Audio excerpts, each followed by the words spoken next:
दोस्तों, मैं आप सभी के लिए लेके आई हूँ कुमार गौरव सर के फूल पत्ती वाली क्लास का फटाफट रिवीजन क्लास। ये 1.5 घंटे की क्लास मात्र आपकी 10 मिनट में रिवाइज हो जाएगी और इस क्लास के हैंड रिटन नोट्स भी आपको टेलीग्राम चैनल पर मिल जाएगा। यदि आप चैनल पर नए हो तो चैनल को सब्सक्राइब अवश्य करें ताकि आपको नोटिफिकेशन मिलता रहे। चलिए देखते हैं आज का कथन, जो कि मन्नू भंडारी के द्वारा कहा गया है। व्यक्ति में इतनी ताकत हमेशा होनी चाहिए कि अपने दुखों, अपने संघर्षों से अकेले जूझ सके।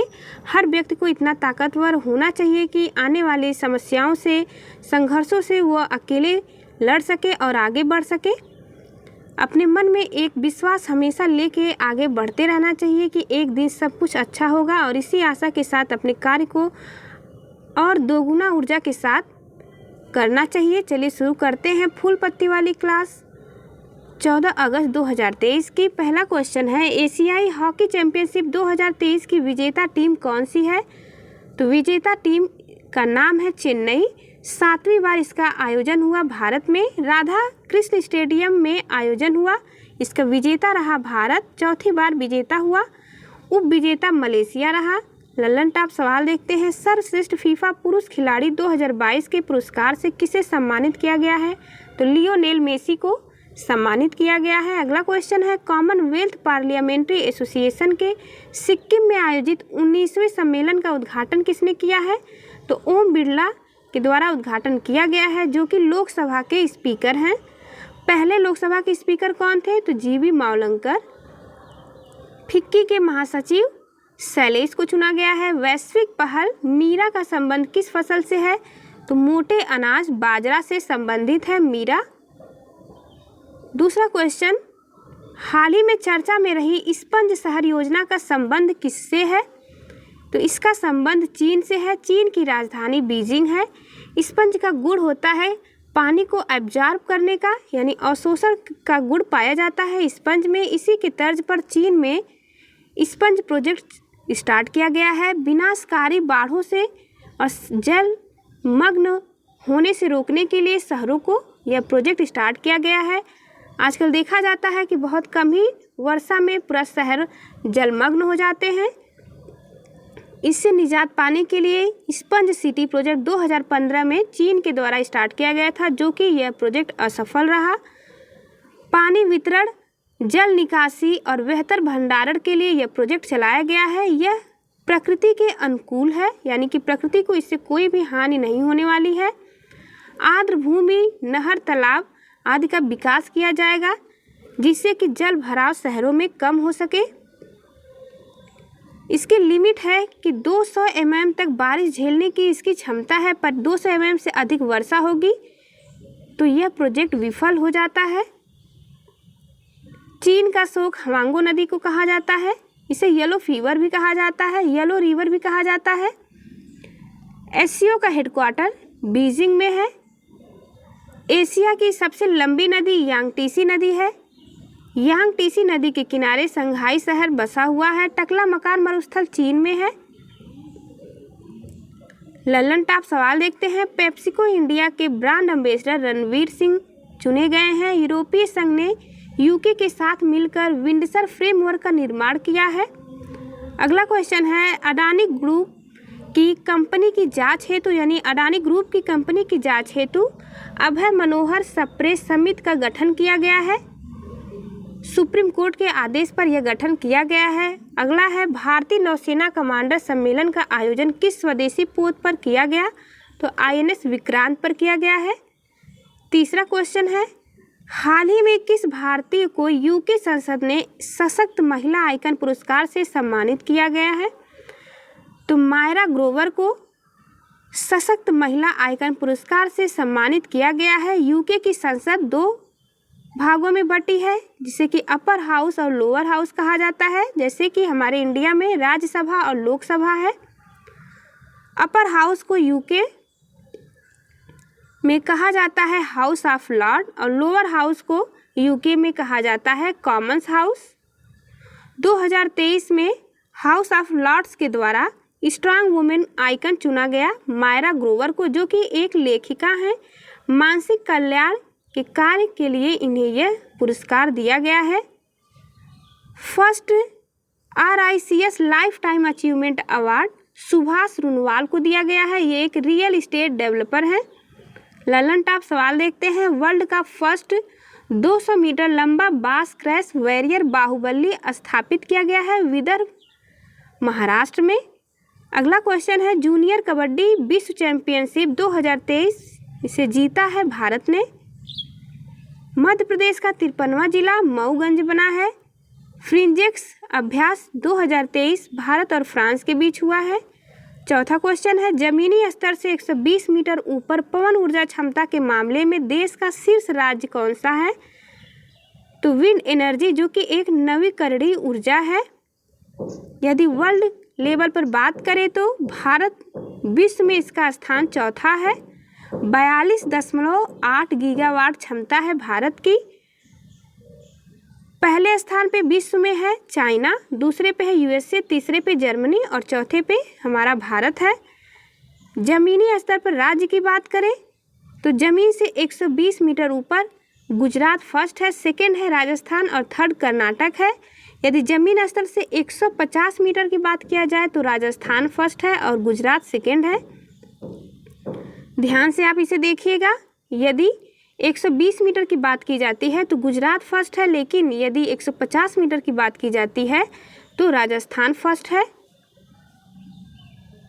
भारत का पहला 24/7 सौर ऊर्जा संचालित गांव मोडेरा है। ललन टॉप सवाल देखते हैं, हाल ही में 5वीं बार नागालैंड के मुख्यमंत्री पद पर किसे नियुक्त किया गया? तो नेफ्यू रियो को नियुक्त किया गया है। अगला क्वेश्चन है, BBC Indian sport woman of the year पुरस्कार मीराबाई चानू को दिया गया। राष्ट्रीय पार्टी भारत में वर्तमान में 6 हैं। भारत में पहले 8 राष्ट्रीय पार्टियां थी, जिसमें कि 3 बाहर हो चुकी हैं, तृणमूल, एनईपी और सीपीआई। आम आदमी पार्टी को हाल ही में जोड़ा गया है, जो कि 6वीं राष्ट्रीय पार्टी बनी है। अगला क्वेश्चन है, 28वें लेखा महानियंत्रक पद पर किसे नियुक्त किया गया है? तो एसएस दुबे को नियुक्त किया गया है। अगला क्वेश्चन है, सेवलॉन स्वस्थ इंडिया ने हाल ही में किसे दुनिया का फर्स्ट हैंड एम्बेसडर बनाया है? तो सचिन तेंदुलकर को नियुक्त किया गया है सेवलॉन के द्वारा। 5वां क्वेश्चन, नीति आयोग ने किसके सहयोग से देश को स्कूली छात्रों के लिए नेशनल स्पेस इनोवेशन चैलेंज 2023 प्रारंभ किया है? मोस्ट इम्पॉर्टेंट क्वेश्चन है, आप इसे अवश्य ध्यान से देखिएगा।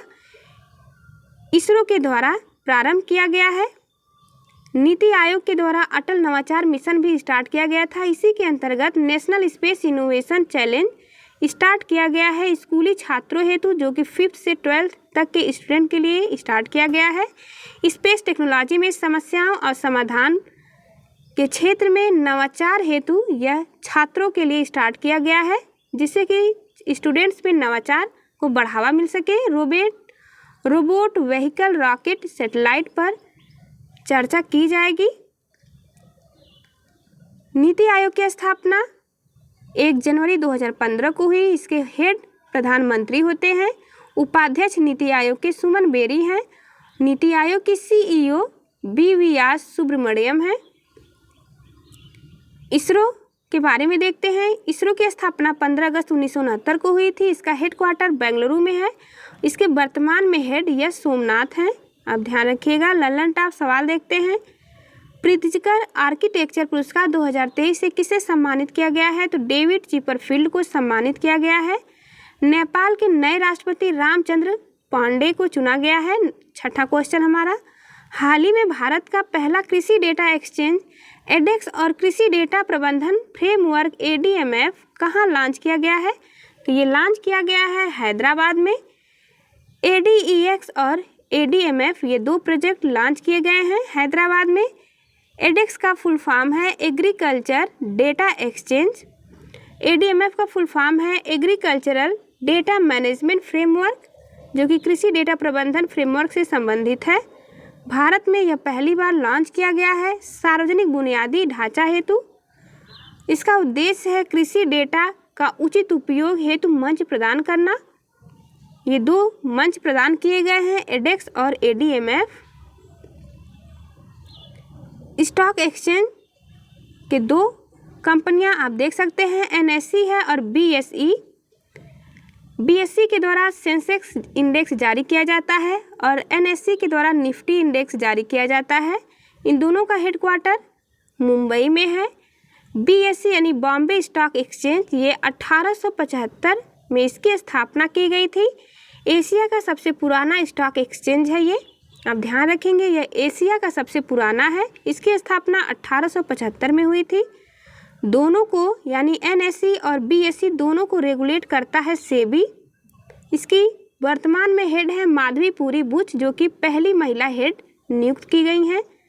लल्लन टॉप सवाल देखते हैं। इंडोनेशिया की राजधानी जकार्ता है। इसकी नई राजधानी नुसंतारा होने वाली है, जो कि बोर्नियो द्वीप पर स्थित है। अगला क्वेश्चन है, मुंडक उपनिषद द ब्रिज टू इमोरलिटी, लेखक इसके कौन है? इसके लेखक हैं डॉक्टर कर्ण सिंह।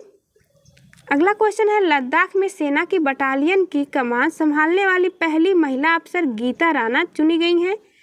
इलेक्ट्रिक तीर्थ कॉरिडोर उत्तराखंड में स्टार्ट किया गया है। यह देश का पहला इलेक्ट्रिक तीर्थ कॉरिडोर है जिसमें चारों धाम को जोड़ा गया है। 7वां क्वेश्चन, देश का पहला यूनिटी मॉल कहाँ स्थापित किया जाएगा?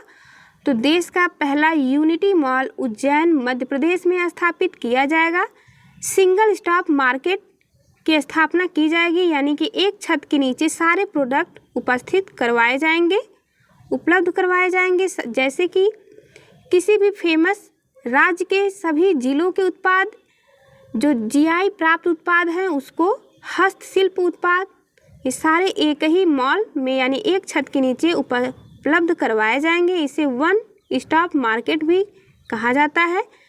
प्रत्येक जिले के उत्पाद मिलेंगे। अन्य राज्यों के फूड प्रोडक्ट्स भी प्रदान किए जाएंगे। गार्डन भी इसमें एक होगा। लल्लन टॉप सवाल देखते हैं। माउंट मेरापी, जिसमें हाल ही में विस्फोट हुआ है, यह कहाँ स्थित है? तो इंडोनेशिया में स्थित है। सर्वश्रेष्ठ मूल गीत श्रेणी का ऑस्कर पुरस्कार 2023 नाटू नाटू को दिया गया है। दुनिया का सबसे लंबा रेलवे प्लेटफॉर्म कौन सा है? तो सिद्धरुद्धा कर्नाटक में दुनिया का सबसे लंबा प्लेटफॉर्म है। इसके पहले गोरखपुर का प्लेटफॉर्म सबसे लंबा था। अगला क्वेश्चन है, व्यास सम्मान 2022 ज्ञान चतुर्वेदी को दिया गया है पागल खाना उपन्यास के लिए। 8वां क्वेश्चन हमारा, हाल ही में किस पूर्वोत्तर राज्य ने मुख्यमंत्री सौर मिशन प्रारंभ किया? तो मेघालय के द्वारा प्रारंभ किया गया है। मेघालय के CM कॉनरेड संगमा है। नवीकरणीय ऊर्जा को बढ़ावा देने हेतु और बिजली आपूर्ति को बढ़ावा देने हेतु यह स्टार्ट किया गया है। CM सौर मिशन लॉन्च किया गया। मेघालय में 283 मेगावाट परियोजना स्थापित की गई है। 5 वर्ष में 500 करोड़ का निवेश किया जाएगा इस प्रोजेक्ट के तहत। इसमें सब्सिडी प्रदान की जाएगी। व्यक्तिगत परिवार को 70% और स्कूल, होटल, अस्पताल को 50%, जो नवीकरणीय ऊर्जा का उपयोग करेगा उसे ये सब्सिडी प्रदान की जाएगी। नोट पॉइंट में देखते हैं, गारो खासी जयंतियाँ, पहाड़ी भी है और गारो खासी जयंतियाँ जनजाति, ये मेघालय में पाई जाती है। मेघालय की राजधानी शिलांग है। चेरी ब्लॉसम फेस्टिवल मनाया जाता है मेघालय में। नॉकक्रेक नेशनल पार्क मेघालय में स्थित है। चेरापूंजी और मासिनराम, जो कि विश्व का सर्वाधिक वर्षा वाला स्थान है, मासिनराम, ये मेघालय में स्थित है। लल्लन टॉप सवाल देखते हैं। 38वें राष्ट्रीय खेल 2024 का आयोजन कहाँ किया गया? तो उत्तराखंड में आयोजन किया जाएगा इसका 2024 में। 36वें क्रम का गुजरात में हुआ था, 37वें क्रम का गोवा में हुआ था। अगला प्रश्न है, ट्यूलिप गार्डन एशिया का सबसे बड़ा ट्यूलिप गार्डन है जो कि जम्मू कश्मीर में है। स्विस फर्म IQAIR के वैश्विक वायु गुणवत्ता सूचकांक में दुनिया का सबसे प्रदूषित देश चांद है। OneWeb के 40 इंटरनेट उपग्रह को किस रॉकेट से लॉन्च किया गया? तो फाल्कन 9 रॉकेट से लॉन्च किया गया, जो कि SpaceX कंपनी का है फाल्कन 9 रॉकेट। 9वां क्वेश्चन है, हाल ही में देश के पहले डाकघर का खिताब किसे मिला है? तो कुपवाड़ा को, जो कि जम्मू कश्मीर में स्थित है, इसे देश का पहला डाकघर का खिताब दिया गया है। देश का पहला डाकघर से मतलब इसकी डेट से नहीं है, बल्कि भारत की सीमा का ये पहला डाकघर है, यानी कि भारत की सीमा में LOC से प्रवेश करते हुए ये पहला डाकघर माना जाएगा, जो कि किशन गंगा नदी के पास है। किशनगंगा नदी झेलम की सहायक नदी है। एलओसी से पहला डाकघर ये माना जाएगा। सब पहले इसे, अभी तक इसे अंतिम डाकघर कहा जाता था, लेकिन इस बार से स्टार्टिंग एलओसी से मानी जाएगी। अगला पॉइंट है मेरी माटी मेरा देश। यह अभियान चलाया गया है जम्मू कश्मीर के चिनाब नदी पर। वेदों में चिनाब नदी को अस्कनी कहा जाता है। चिनाब नदी सिंधु की सबसे बड़ी सहायक नदी है। अब ध्यान रखिएगा, विश्व का सबसे ऊंचे रेलवे पुल पर राष्ट्रीय ध्वज फहराया गया है। चिनाब नदी पर दुलहस्ती, बगलीहार, रैटर और सलाल परियोजना स्थित है। वेदों में चिनाब नदी को अस्कनी, रावी को परोसड़ी और झेलम को वितिस्ता कहा गया है। लल्लन टॉप सवाल देखते हैं। भारत प्लस सिंगापुर का संयुक्त अभ्यास बोल्ट कुरुक्षेत्र कहाँ आयोजित किया गया? तो जोधपुर में आयोजित किया गया है। विश्व मुक्केबाजी चैंपियनशिप का ब्रांड एम्बेसडर मैरी कॉम और फरहान अख्तर, इन दोनों लोगों को किया गया है। ओपन एआई के द्वारा चैट जीपीटी लॉन्च किया गया। सरस्वती सम्मान 2022 शिव शंकरी को प्रदान किया गया है। सूर्यवंशम उपन्यास के लिए 10वां क्वेश्चन, हाल ही में दूसरा इंडिया स्टार्टअप फेस्टिवल 2023 का आयोजन कहाँ हुआ है? तो बेंगलुरु में इसका आयोजन किया गया है। 10,000 से अधिक स्टार्टअप ने इसमें भाग लिया है। लल्लन टॉप सवाल देखते हैं। अंतर्राष्ट्रीय प्रकाशन सेंट्रल बैंकिंग अवार्ड द्वारा गवर्नर ऑफ द ईयर 2023 का पुरस्कार शक्तिकांत दास को प्रदान किया गया है। जियो सिनेमा के ब्रांड एम्बेसडर सूर्य कुमार है। ये ब्रांड एम्बेसडर हमेशा चेंज होते रहते हैं, तो आप इसे ध्यान दीजिएगा। 10वें वैश्विक आतंकवाद सूचकांक 2022 में शीर्ष स्थान पर अफगानिस्तान है और इसमें भारत का स्थान 13वां है। 11वां क्वेश्चन है, पीएम मोदी ने मध्य प्रदेश के वड़तुमा में संत रविदास की रखी आधारशिला। Thank you for watching. चलिए मिलते हैं आपसे अगली वीडियो में, तब तक के लिए नमस्कार।